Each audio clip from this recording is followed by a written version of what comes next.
नमस्कार, जय हिंद साथियों। स्वागत है आप सभी का आपके अपने यूट्यूब चैनल अमन स्टडी पॉइंट में। साथियों, आज की वीडियो में भूगोल के चट्टान से बनने वाले प्रश्नों को देखेंगे। तो चलिए शुरू करते हैं वीडियो को। और वीडियो को शुरू करने से पहले आपने वीडियो को शेयर नहीं किया है तो अपने सभी दोस्तों और ग्रुपों में शेयर कर दीजिए जो कि बीपीएससी प्राइमरी टीचर की तैयारी कर रहे हैं। तो चलिए शुरू करते हैं वीडियो को। और इसके पहले हम लोग भारत की मिट्टियों पर आधारित प्रश्न देख चुके थे। वीडियो आपने नहीं देखा है तो चैनल के प्लेलिस्ट में जाकर वीडियो को देख लीजिएगा। तो पहला प्रश्न है आपके स्क्रीन पर, पेट्रोलॉजी किसका अध्ययन है? तो चट्टानों के अध्ययन को पेट्रोलॉजी कहते हैं। आंसर हमारा हो जाएगा यहाँ पर सी। अगला प्रश्न देखेंगे, अंतर्वेदी आग्नेय शैल का उदाहरण है। तो अंतर्वेदी आग्नेय शैल का जो उदाहरण है ग्रेनाइट, यानी विकल्प डी यहाँ पर हमारा सही हो जाएगा। अगला प्रश्न देखेंगे। अगला प्रश्न है, निम्न में से कौन सा एक वितलीय आग्नेय शैल का उदाहरण है? तो ग्रेनाइट, यहाँ पर आंसर हमारा जाएगा बी के साथ, यानी ग्रेनाइट जो है यह वितलीय आग्नेय शैल का उदाहरण है। अगला प्रश्न देखेंगे, जब ग्रेनाइट की चट्टाने का कायांतरण होता है तो वे किसमें परिवर्तित हो जाती है, यानी किसमें बदल जाती हैं? तो यह जो है नीस में बदल जाती हैं। आंसर हमारा सी विकल्प यहाँ पर सही हो जाएगा। अगला प्रश्न है, निम्नलिखित में से कौन सा आग्नेय शैल नहीं है? तो यहाँ पर जो डोलोमाइट आप देख रहे हैं यह आग्नेय शैल का उदाहरण नहीं है, जबकि ग्रेनाइट, बेसाल्ट और ग्रेवो यह आग्नेय शैल के उदाहरण हैं। विकल्प यहाँ पर ए सही हो जाएगा। चलेंगे अगले प्रश्न की ओर। अगला प्रश्न है, निम्नलिखित में से कौन सा आग्नेय शैल नहीं है? फिर से वही प्रश्न पूछा गया है, कौन सा आग्नेय शैल का उदाहरण नहीं है? आंसर लगाएंगे डी के साथ, नाइस। विकल्प डी यहाँ पर सही हो जाएगा। अगला प्रश्न है, निम्नलिखित में से आग्नेय शैल कौन सी है? तो उसी प्रश्न को कई बार कई तरीके से पूछा गया है, केवल आग्नेय शैल कौन सी आग्नेय शैल है? तो ग्रेनाइट यहाँ पर हमारा राइट आंसर डी के साथ जाएगा। चलेंगे अगले प्रश्न की ओर। ग्रेनाइट से आपको और भी प्रश्न देखने को मिलेंगे। निर्माण कार्य में बहुधा प्रयोग किए जाने वाला ग्रेनाइट पत्थर होता है। तो यह जो है आग्नेय शैल होता है। आंसर हमारा यहाँ पर जाएगा सी के साथ। चलेंगे अगले प्रश्न की ओर। ऑब्सिडियन, एंडेसाइट, ग्रेवो और पेरोडाइट यह क्या है? तो ये भी एक प्रकार का चट्टान है और यहाँ पर हमारा आंसर जाएगा अंतर्वेदी चट्टान।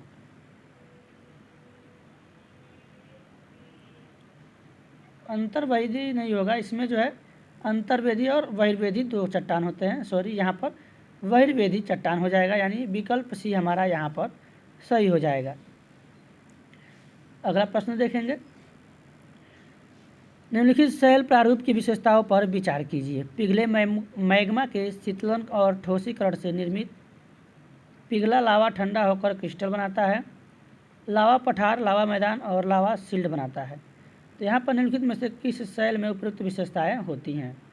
तो यह जो है आग्नेय शैल की विशेषताएं हैं, जिसमें लावा होता है,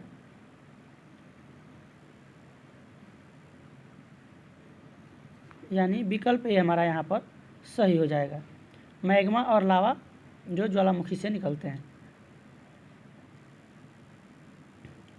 ग्रेनाइट क्वार्टजाइट क्षेत्र खड़ा रूप प्रदर्शित करता है क्योंकि ये चट्टानें हर प्रकार के अपरदन के प्रति प्रतिरोधी हैं, आसानी से गिरती नहीं है, यांत्रिक रूप से तेज़ी से अपक्षीण होती हैं, या फिर इन चट्टानों का विनाश आसानी से नहीं हुआ। तो यहाँ पर इस प्रश्न का अगर बात करें, डी यहाँ पर हमारा विकल्प सही होगा। इन चट्टानों का विनाश आसानी से नहीं हुआ, इसलिए यहाँ पर डी विकल्प हमारा सही हो जाएगा।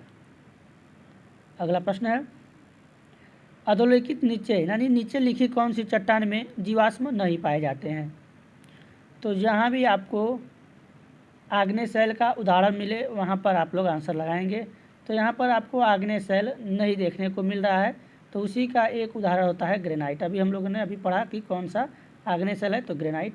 इसमें जीवाश्म नहीं पाए जाते हैं क्योंकि यह ज्वालामुखी फटने के बाद जो उसमें से मैग्मा निकलता है बाहर, लावा का रूप लेती है, यानी वो उसमें जो है मर जाते हैं, जीवाश्म नहीं पाए जाते हैं। ये विकल्प यहाँ पर सही हो जाएगा। अगला प्रश्न देखेंगे, आग्नेय चट्टानों के लिए निम्नलिखित में से कौन सा कथन सत्य है।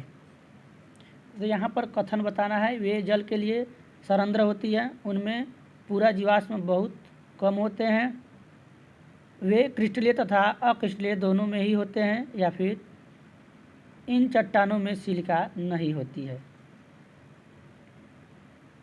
तो यहाँ पर जो है वे क्रिस्टलीय तथा अक्रिस्टलीय दोनों होते हैं। विकल्प यहाँ पर सी सही हो जाएगा आग्नेय चट्टानों के बारे में। अगला प्रश्न है, बेसाल्ट शैल के संगठन में निम्नलिखित तत्वों में से किस एक की अधिकतम मात्रा होती है। यहाँ पर बेसाल्ट शैलों को पूछा गया है, इसमें सिलिकॉन की मात्रा अधिकतम होती है। आंसर हमारा जाएगा डी के साथ। चलेंगे अगले प्रश्न की ओर। लावा के ठोस होने के फलस्वरूप पृथ्वी के अंदर निर्मित चट्टानों को कहते हैं। तो जो लावा ठोस होती है उसे हम कहते हैं प्लूटोनिक चट्टानें। आंसर यहाँ पर लगाएंगे बी के साथ। चलेंगे अगले प्रश्न की ओर। पूर्व वर्तमान चट्टानों के ढीले और टूटे भागों से जिन चट्टानों का निर्माण होता है उन्हें क्या कहते हैं। इनको हम लोग कहते हैं अवसादी चट्टानें, यानी यहाँ पर आंसर हमारा विकल्प सी हो जाएगा। चलेंगे अगले प्रश्न की ओर। बलुआ पत्थर किस प्रकार की चट्टान है। तो जो बलुआ पत्थर है यह अवसादी चट्टान है, यानी आंसर लगाएंगे यहाँ पर डी के साथ। डोलोमाइट है अवसादी शैल, वित्तलीय शैल, आग्नेय शैल या फिर कायांतरित शैल। तो यह जो है डोलोमाइट अवसादी शैल है। आंसर यहाँ पर हमारा ए विकल्प हो जाएगा। अगला प्रश्न है, अवसादी शैलों के लिए निम्नलिखित में से कौन सा कथन सत्य है। ये शैलें अक्रिस्टलीय हैं। ये वे शैलें हैं जिनकी संरचना ताप तथा दाब पर निर्भर करती है। ये शैलें स्तरों में निक्षेपित हैं, या फिर ये शैलें जल में नहीं निर्मित हो सकती। तो यहाँ पर जो है ये शैल जो होती हैं स्तरों में निक्षेपित है। आंसर हमारा यहाँ पर जाएगा विकल्प सी के साथ। चलेंगे अगले प्रश्न की ओर और अगला प्रश्न देखेंगे। अगला प्रश्न है आपकी स्क्रीन पर, संगमरमर चट्टानों की किस श्रेणी में आता है। जो संगमरमर है वह चट्टानों के कौन से श्रेणी में आता है। तो यह जो है कायांतरित चट्टानों के श्रेणी में आता है। यहाँ पर जो है विकल्प सी हमारा सही हो जाएगा। अगला प्रश्न देखेंगे, संगमरमर की एक कायांतरित चट्टान है। तो यहाँ पर जो है संगमरमर से पुनः प्रश्न रिपीट हुआ है। यह चूने पत्थर का एक कायांतरित चट्टान है। आंसर जो हमारा यहाँ पर जाएगा विकल्प बी के साथ जाएगा। चलेंगे अगले प्रश्न की ओर। क्वार्टजाइट कायांतरित होता है।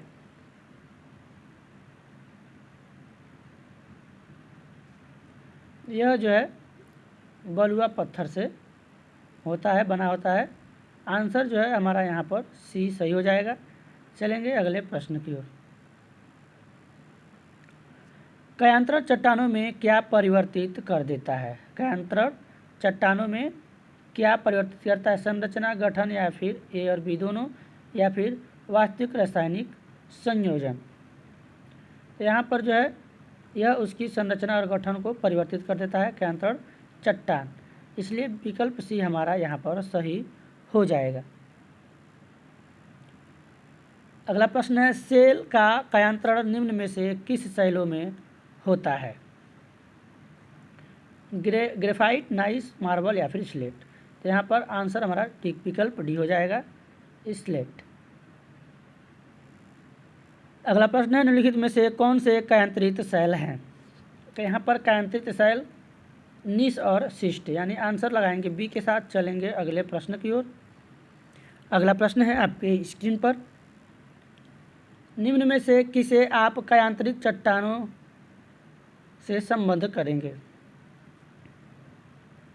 तो यहाँ पर जो है गार्नेट तांबड़ा यह जो है केंद्रित चट्टान से संबद्ध है।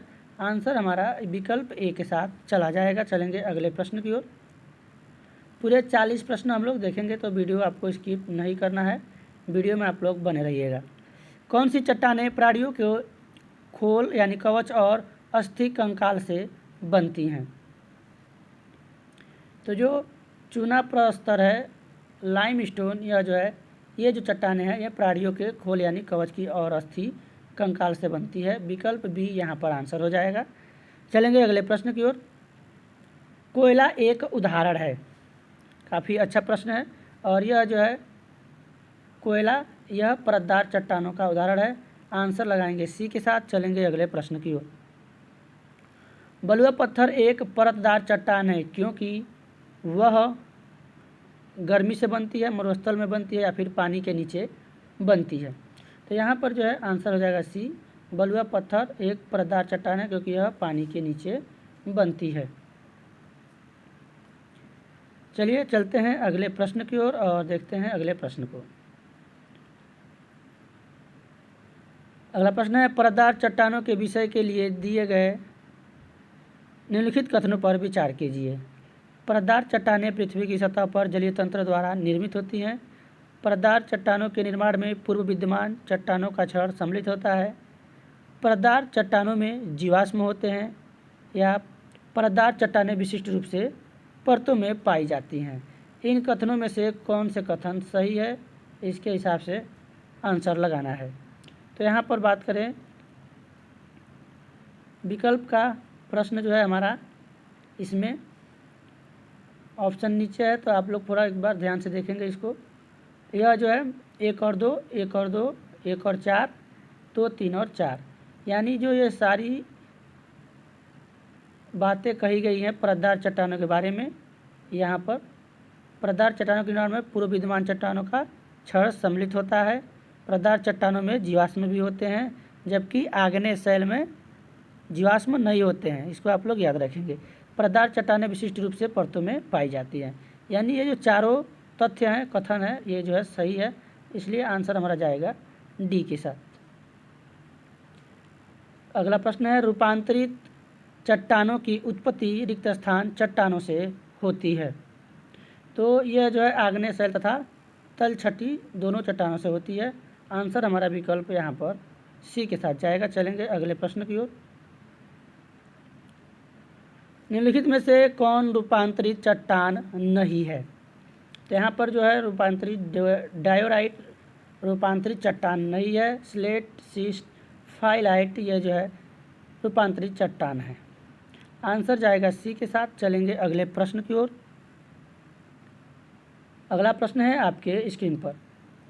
निम्न में से कौन सा रूपांतरित चट्टानों का उदाहरण नहीं है? तो ग्रेनाइट जो है यह रूपांतरित चट्टानों का उदाहरण नहीं है।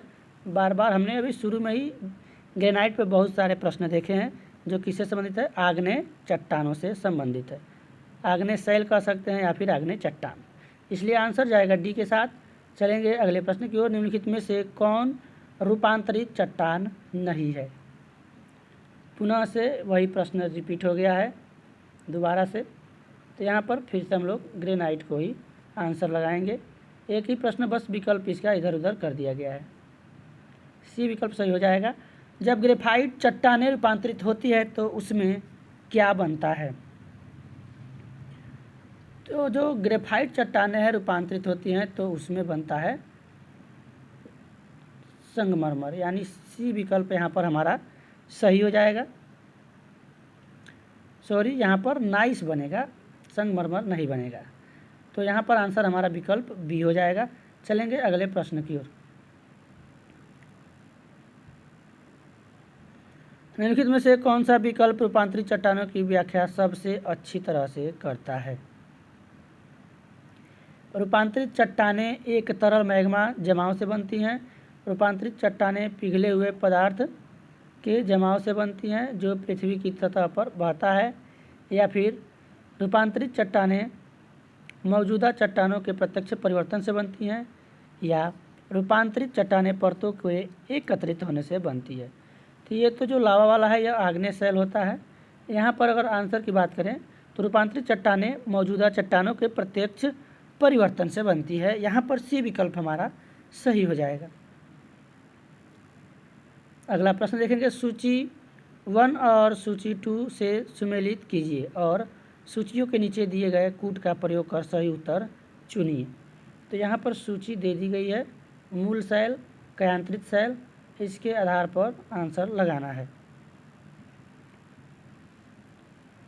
तो यहाँ पर देखेंगे कूट भी दिया गया है, एक बार इसको आप लोग देख लेंगे। ग्रेवो, बेसाल्ट, सैंडस्टोन, शैल, स्लेट, क्वार्टजाइट, एपिडाइओराइट और एम्फीबोलाइट। तो यहाँ पर हमको मूल शैल और कयांत्रित शैल है, इसका जोड़ा बनाना है। कौन सा यहाँ पर सही होगा?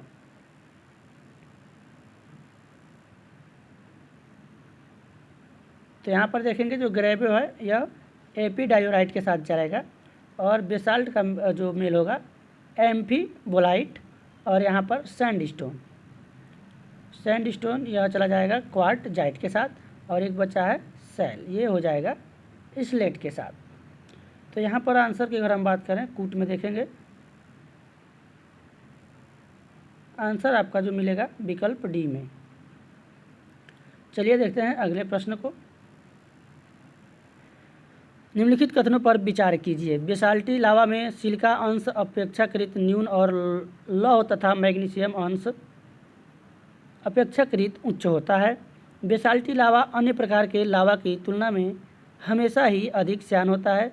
या फिर उपरोक्त कथन, यहाँ पर दिया गया है उपरोक्त कथनों में से कौन से सही हैं? केवल 2, केवल 1 और 2 दोनों, या फिर न तो 1 और न ही 2। तो यहाँ पर जो है अगर बात करें बेसाल्टी लावा में सिलिका अंश अपेक्षाकृत न्यून और लौह तथा मैग्नीशियम अंश अपेक्षाकृत उच्च होता है, इसलिए यहाँ पर हमारा विकल्प बी सही हो जाएगा। केवल ए वाला तथ्य कथन सही है, तो आंसर बी हो जाएगा। चलेंगे अगले प्रश्न की ओर। नदी अपर्दित मैदान अथवा संप्राय मैदान में यत्र तत्र पाए जाने वाले प्रतिरोधी चट्टानों के अवशेष को क्या कहा जाता है? तो नदी अपर्दित मैदान अथवा संप्रदाय मैदान में यत्र तत्र माने जहाँ तहाँ पाए जाने वाले प्रतिरोधी चट्टानों को के जो अवशेष हैं उन्हें मोनेडनाक कहा जाता है। मोनेडनाक आंसर यहाँ पर हमारा जाएगा ए के साथ। और चलेंगे अगले प्रश्न की ओर।